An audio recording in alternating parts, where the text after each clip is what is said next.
what it seems to come down to, when people get their panties in a bunchie, you know what I mean? It's just like you're all nervous, and you can think about things that might get you nervous. Maybe it's a physical risk, maybe, you know, I might die kind of thing. Maybe it's my career might end. Maybe I'm asking somebody out on a date, right? Maybe I'm going for a job interview, you know, my future could, you know, depend on this. And what happens to the human body, and we're not the only ones, turns out the other animals seem to have these coping mechanisms too. We have three general avenues of possibility. One of those avenues of possibility involves advance, one involves retreat, and the other involves hide and dissociate in many cases, and tune out. And all three of those will show up for all of us, won't they? At different times, there's times where the only way you could deal with the stress was to escape. You know what I mean? You couldn't deal with it, it was too much, and it was the right choice for you. And there's other times where you made the escape at the wrong time when you should have stayed in the ring and followed through to completion. And it turned out to be a bad, bad choice. And there's other times where attacking, you know, and maybe even tapping into your anger and using your anger, because believe me, right, there are things to get angry about. And if your winning formula is, I'm never going to let my emotion vary, then I'm never tapping into my truth, right? It comes in the form of emotion. I don't like that. There's political stuff. Can you think of a few, right? That you have every right to get angry. Now, is it the most productive emotion in the end? Probably not, right? I mean, nobody wants to work with an angry person. Nobody wants to work with someone who's just not fun to be around, that doesn't, you know, have a positive feeling about it. But to bounce off the bottom, right? That third possibility, that's the basement. That's what most of us call fear. But to me, I would call all three of these, fight, flight, and freeze, all of them, to me, all of them are fear. They're just the different rooms of the house that you might call fear, right? So on one hand, you say, all right, well, we have these moments of panic where we are narrowed into one of those three possibilities because of the options that we have available to us, right? And so one of those options could potentially be, you know, I want to escape, but I don't know how, and the way that I need to escape isn't really adaptive, it's not really helping the situation, but I'm going to do it anyway. So we love to watch the students when they first jump out of the airplane, especially on solo jumps, on a static line jump. Man, do they swim. It's kind of, I mean, it's comical later on for the person. They don't even know it really. They're swimming in, and the parachute opens automatically, and it's not a big deal. But there is these natural coping mechanisms that said, escape, get out of Dodge, right? And I can tell you, I've been there myself. I mean, I've felt it even later on. I mean, as a jump master, I was working in Colorado years and years ago. And back in those days, we did a lot of static line students, right? We have a rope. And you put the student out on this rope that attaches their parachute to the airplane and it pulls the parachute out as they leave and fall away. And within 2 seconds, they have an open canopy. So my job is to make sure the static lines don't get entangled and to look the students in the eyes and smile and say, you're going to be okay. You know this stuff, right? Just like your instructor does, right? You know this stuff.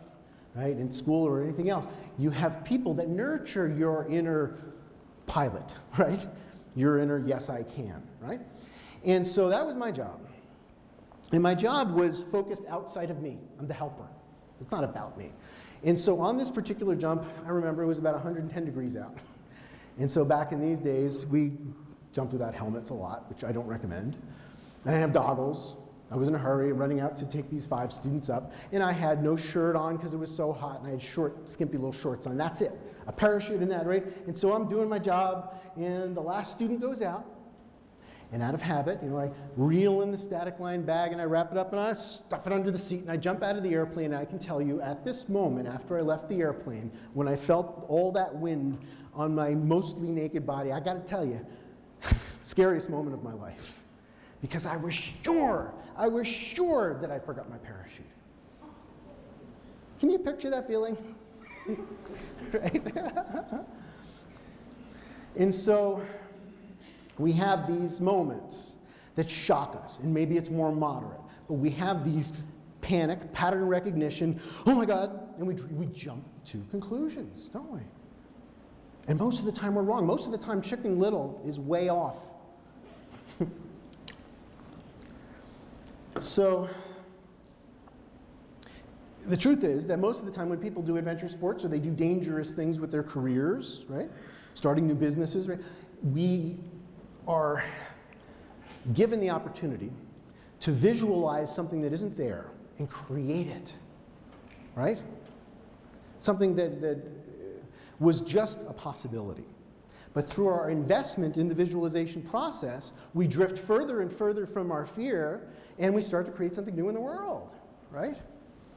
So, most of the time, when people that don't jump out of airplanes, when they think, all right, well, what does it probably feel like? I try to imagine it, right, that's what they picture. When in fact, here's what it tends to look like.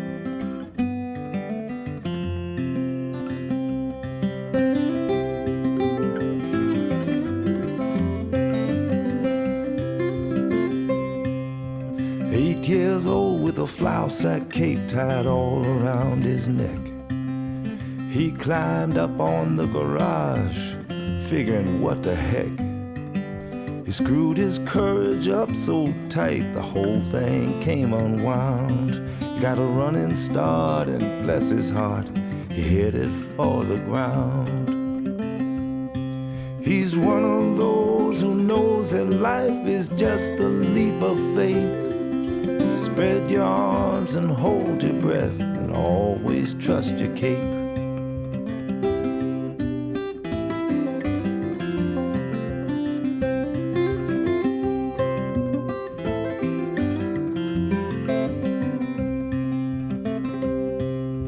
All grown up with a flour sack cape tied all around his dreams. He's full of piss and vinegar and he's busting at the seams. Well, he licked his finger and checked the wind. It's gonna be do or die. He wasn't scared of nothing, boys. He was pretty sure he could fly. 'Cause he's one of those who knows that life is just a leap of faith. Spread your arms and hold your breath and always trust your cape.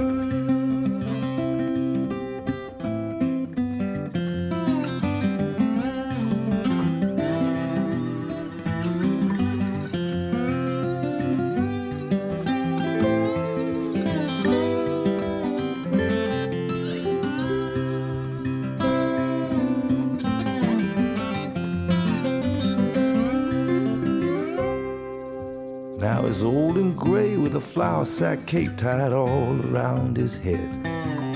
Well, he's still jumping off the garage, and he will be till he's dead.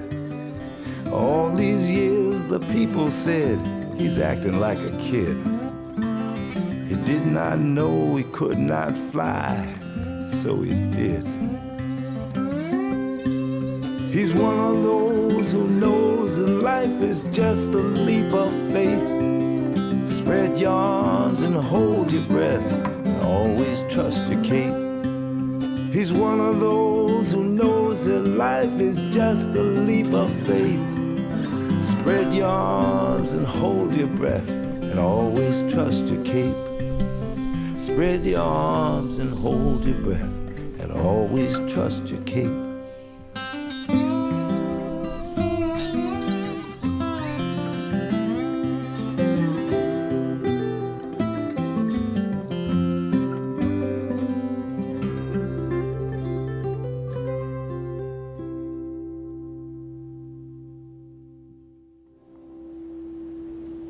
And in case you didn't figure it out, Laura Krause is my wife. So we get to, a lot of couples do ballroom dancing, we do that, you know. So they call us crazy. But this is fun for us. And for us, this is a reasonable risk because we kind of know what we're doing. You know, the parachutes that you see there, I don't just know what they are, I built them at the house. I designed them from scratch. And I started designing parachutes because the parachutes that were out there had some issues. They needed help, you know, so I stepped in, and I can tell you, it's a scary thing to start designing parachutes. Because, you know, you sign yourself up for something like that kind of a dangerous path that potentially could make the world a better place.